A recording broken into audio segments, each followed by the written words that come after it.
Salut à tous, bienvenue sur ce nouvel épisode de Parlons Trading. Parlons Trading, podcast sponsorisé par eToro. Je suis Antoine Fraisse-Soulier, responsable de l'analyse des marchés chez eToro et je suis très heureux de vous retrouver pour ce nouvel épisode. Alors on reprend la saison, on est aujourd'hui le 20 août 2026, donc on termine tranquillement la période estivale.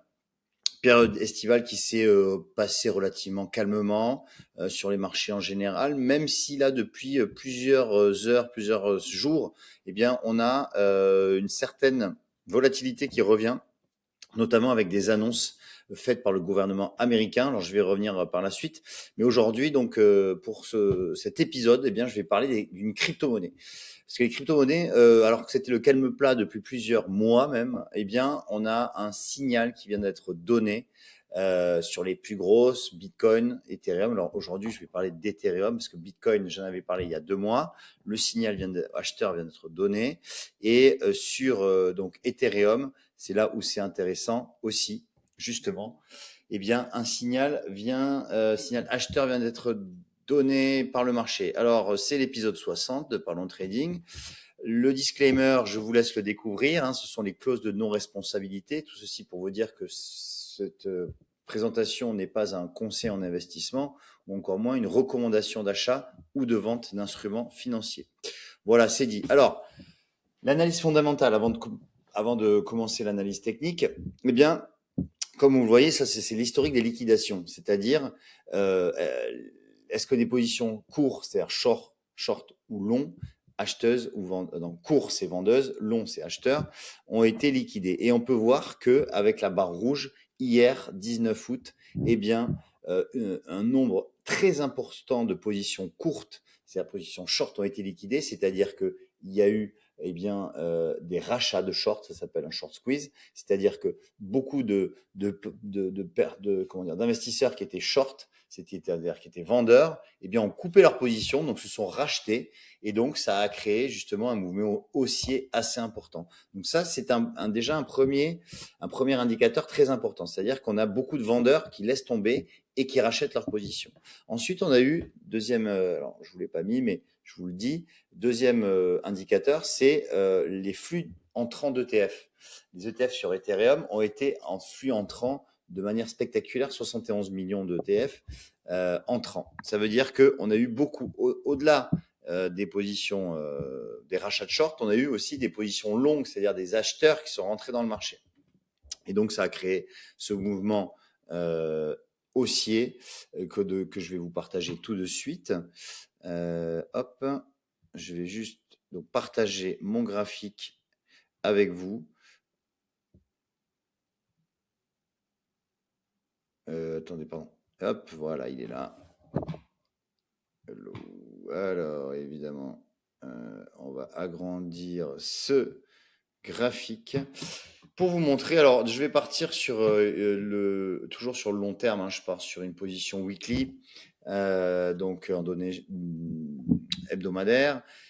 Eh bien, vous voyez que l'Ethereum, finalement, évolue de manière assez similaire depuis plusieurs années, finalement.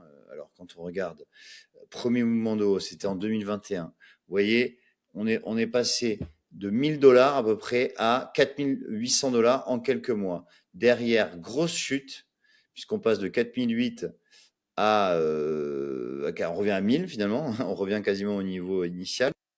80% en l'espace on va dire, de 6-7 mois. Ça fait pas grand-chose depuis. Enfin, ensuite, on reste aux alentours des 1000. On commence à remonter assez de manière importante vers 4000. Mais on revient tester, là, pour le coup, les 1500. Alors, 1500 $, ça devient un support très important, 1500 $, puisque là, on l'a testé ici et on l'a retesté au mois de juin de cette année, sans casser ce niveau. Donc, support long terme très important. Et on a aussi cette oblique. Vous voyez, cette oblique, donc support oblique, qui fait office donc de support. On a eu aussi voilà, ce mouvement de baisse à partir d'août 2025 jusqu'à juillet. Voilà, on a perdu encore 70%. Mais là, donc un signal acheteur a été donné. Ça faisait quelques semaines qu'on faisait plus grand chose, comme vous voyez ici. Là, on faisait plus grand chose. Et derrière, le signal acheteur.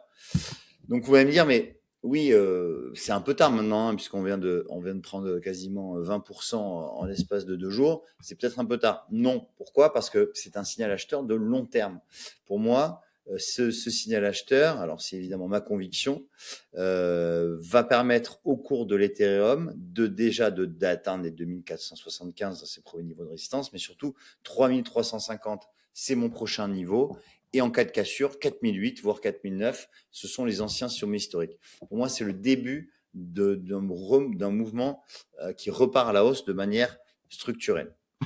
Alors, si on regarde maintenant en données daily, eh bien, vous pouvez voir que justement, voilà, on a eu ce mouvement très fort. Et si on regarde un petit peu historiquement, eh bien, on retrouve finalement cette même structure il y a un an, un peu plus d'un an, au mois de mai. On a eu cette forte hausse d'un coup.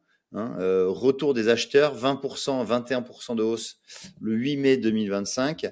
Derrière, alors ça peut faire pareil, consolidation à plat aux alentours des 2003, ouais, 2004-2005 et pendant un mois et derrière phase de hausse, deuxième jambe de hausse ici pour retrouver les 4000 $. Donc évidemment, l'histoire ne se répète pas forcément, mais je pense que, alors sur les cryptos, l'histoire se répète souvent, hein, vous l'avez vu, et je pense que c'est le signal acheteur. Alors peut-être que derrière, ça va consolider, pas faire grand-chose pendant quelques semaines, voire 1 ou 2 mois, mais derrière, on va retrouver les 3350, c'est mon objectif. Alors, pour vous donner mes objectifs, c'est 3350, objectif numéro 1, 4008, objectif numéro 2. En revanche, si les cours repassaient sous les 1800, 1780, eh bien, ce scénario s'invaliderait et eh bien, j'aurais eu tort.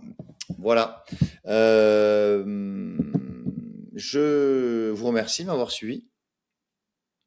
Si ça vous a plu, n'hésitez pas à me mettre un petit like, un petit pouce vers le haut et à suivre la chaîne eToro France. Quant à moi, je vous dis à très vite pour une nouvelle analyse de Parlons Trading. Ciao.